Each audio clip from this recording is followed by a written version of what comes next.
আসসালামু আলাইকুম, সবাইকে স্বাগত জানাচ্ছি আজকের পর্বে দেখব টেক্সাস আপিলাত ট্রাইব্যুনালের নিয়োগ বিজ্ঞপ্তি সম্পর্কে।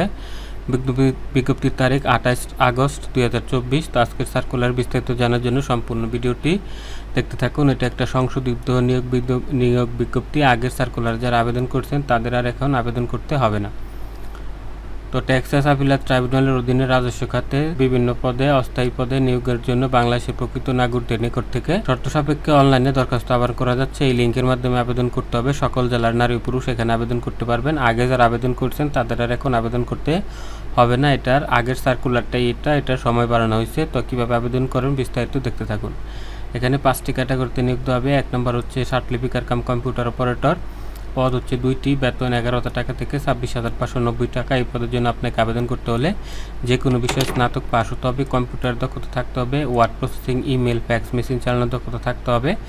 তারপরে স্বার্থলিপির গতি হতে হবে ইংরেজি 80 শব্দ, বাংলা 50 শব্দ প্রতি মিনিটে, এবং কম্পিউটারের গতি হতে হবে ইংরেজি 30 শব্দ, বাংলা 25 শব্দ প্রতি মিনিটে। তাহলে আপনি আবেদন করতে পারবেন। এই যোগ্যতা থাকলে সকল জেলার নারী পুরুষ এখানে আবেদন করতে পারবেন। তারপর 2 নম্বর 60 মুদ্রাক্ষরিক কাম কম্পিউটার অপারেটর, বেতন গ্রেড হচ্ছে 14, বেতন 10,200 টাকা থেকে 24,680 টাকা পর্যন্ত। এর পদের সংখ্যা হচ্ছে 3টি। এই পদের জন্য আপনাকে যে কোনো বিষয়ে স্নাতক পাস করতে হবে, অবশ্যই দ্বিতীয় শ্রেণী থাকতে হবে 2.25, এর কম হলে আবেদন করতে পারবেন না। কম্পিউটার দক্ষতা থাকতে হবে, ফ্যাক্স চালানোর দক্ষতা থাকতে হবে, স্বার্থলিপির গতি হতে হবে ইংরেজি 70 শব্দ, বাংলা 45 শব্দ, এবং কম্পিউটার টাইপিং হতে হবে ইংরেজি 30 শব্দ, বাংলা 25 শব্দ প্রতি মিনিটে। তাহলে আপনি এখানে আবেদন করতে পারবেন। তারপর 3 নম্বরে হচ্ছে উচ্চমান সহকারী, বেতন গ্রেড হচ্ছে 14, 10,200 টাকা থেকে 24,680 টাকা হচ্ছে বেতন। পদ হচ্ছে 5টি। যে কোনো বিষয়ে দ্বিতীয় শ্রেণীতে স্নাতক পাস হলে আপনি আবেদন করতে পারবেন। কম্পিউটার দক্ষতা থাকতে হবে, ফ্যাক্স মেশিন চালানোর দক্ষতা থাকতে হবে, কম্পিউটার টাইপিং হবে ইংরেজি 30 শব্দ, বাংলা 25 শব্দ। তাহলে আপনি উচ্চমান সহকারী পদে আবেদন করতে পারবেন। নারী পুরুষ সকলে আবেদন করতে পারবেন। তারপরে 4 নম্বরে হচ্ছে উচ্চ অফিস সহকারী কাম কম্পিউটার মুদ্রাক্ষরিক, বেতন গ্রেড হচ্ছে 16, 9,300 টাকা থেকে 22,490 টাকা হচ্ছে বেতন।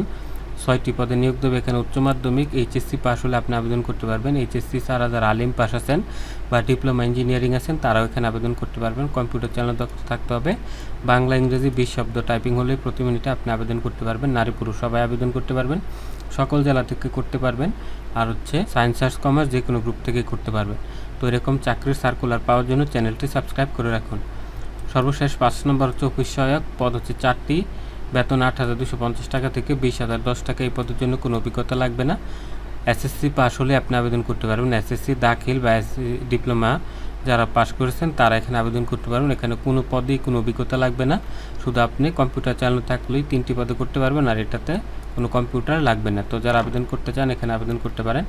তো আবেদনের কিছু শর্ত আছে। প্রার্থীর বয়স হতে হবে 18 থেকে 30 তারিখের মধ্যে। এখানে বিভাগীয় প্রার্থী হলে আপনি 40 বছর হলে আবেদন করতে পারবেন। বিভাগীয় প্রার্থী মানে হচ্ছে আপনি এই টেক্সাস আপিলাত ট্রাইব্যুনালে অন্য কোনো পদে চাকরিরত আছেন তাদেরকে বিভাগীয় বলে। কোনো সরকারি প্রতিষ্ঠানে চাকরি করলে আপনার অনুমতি নিয়ে আবেদন করতে হবে।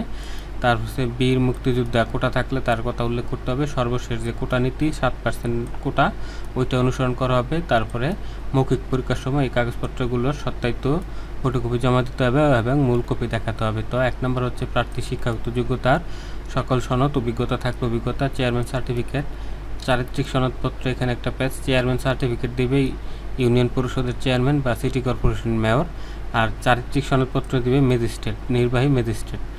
তারপর হচ্ছে আপনার কোটা থাকলে কোটার সার্টিফিকেট, জাতীয় পরিচয়পত্র, অনলাইনে আবেদন কপি, ঠিক আছে, এইগুলার সত্যায়িত ফটোকপি দিতে হবে এবং মূল কপি দেখাতে হবে। তারপর হচ্ছে এখানে লিখিত মৌখিক পরীক্ষার জন্য আপনাকে লিখিত মৌখিক পরীক্ষার তারিখ ওদের ওয়েবসাইটে দেওয়া থাকবে এবং আপনাকে SMS এর মাধ্যমে জানাবে। লিখিত পরীক্ষা পাস করলে আপনাকে মৌখিক পরীক্ষার জন্য ডাকা হবে। মৌখিক পরীক্ষার জন্য কোনো টিএ দেওয়া হবে না। অসত্য বা বিলম্বে প্রাপ্ত আবেদন বাতিল বলে গণ্য হবে। এখানে সরকারের বিধিবিধান প্রযোজ্য হবে। তারপর হচ্ছে কর্তৃপক্ষ চাইলে পদের সংখ্যা বাড়াতে বা কমাতে পারে। এই শর্তে যদি আপনি রাজি থাকেন আবেদন করতে পারেন। আবেদনের লিঙ্কটা দেওয়া আছে tat.teletalk.com.bd, এই লিঙ্কে ঢুকে আবেদন করতে হবে। আবেদন শুরু হয়েছে 1 সেপ্টেম্বর 2024 থেকে। আবেদনের শেষ তারিখ হচ্ছে 20 সেপ্টেম্বর 2024 পর্যন্ত। এই সময়ের মধ্যে আপনাদেরকে আবেদন করতে হবে। আবেদনের জন্য আপনার ছবি হবে 300x300 পিক্সেল, স্বাক্ষর হবে 300x80 পিক্সেল। তো এই ছবি স্বাক্ষরটা অনেকে করতে পারেন না, এটার ভিডিওটা ডেসক্রিপশন বক্সে দেওয়া আছে, সেখান থেকে দেখে নেবেন। তারপর এখানে পরীক্ষার ফি দেওয়া আছে। পরীক্ষার ফি বাবদ 1 থেকে 4 নং পদের জন্য 223 টাকা 72 ঘন্টার মধ্যে পাঠাতে হবে 1 থেকে 4 নং পদের জন্য, আর 5 নং পদের জন্য আপনাকে 112 টাকা 72 ঘন্টার মধ্যে পাঠাতে হবে না। তো যারা আবেদন করতে চান, আপনারা অনেকে আছেন বারবার দোকানে গিয়ে আবেদন করতে হয় বা অনেক দূরে বাজারে গিয়ে আবেদন করতে হয়, তারা চাইলে ঘরে বসে আমাদের কাছ থেকে আবেদন করে নিতে পারেন। আবেদন করার জন্য স্ক্রিনে দেওয়া নাম্বারে কল করুন, মাত্র 50 টাকা আবেদন করতে পারবেন। তারপর এখানে লিঙ্ক দেওয়া আছে, আবেদন করতে কোনো সমস্যা হলে 121-এ কল করে বিস্তারিত জেনে নিতে পারেন বা ওদের ইমেল অ্যাড্রেসে ইমেল করে আপনি সব কিছু সমস্যা জেনে নিতে পারেন। তো আজকের ভিডিওটি এখানে শেষ করছি, দেখাবো আগামী পর্বে। সেই পর্যন্ত সবাই ভালো থাকবেন। আল্লাহ হাফেজ।